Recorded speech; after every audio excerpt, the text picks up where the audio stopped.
मैंने सुत्केरी महिलाले गाडेको ढुङ्गा हो यो ढुङ्गे देउराली भन्छ यसलाई। हामी हाँस आइपुग्यो।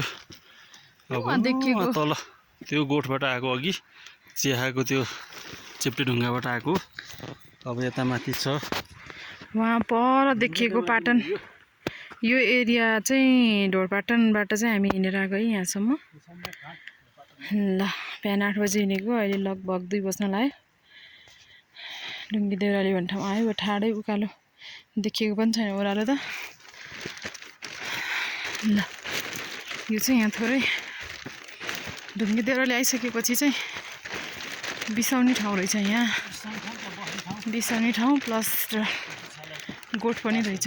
टक्क बस्नको लागि व्यवस्था रहेछ है। यहाँ फोहोर फ्याँक्नको लागि व्यवस्थित गरिएको रहेछ खाल्टो। पारी वहाँ भैँसीको गोठ, टन्न भैँसी छ अरे त्यहाँ चाहिँ। अब वहाँ चाहिँ हामी पुग्न असम्भवै छ। अब बाटो यस्तो छँदै छैन, बाटो यस्तो खोल्छाबाट है। यो भिर पुरै भैँसी चराउने, भेडा चराउने अनि त्यो गोठमा गएर बस्ने।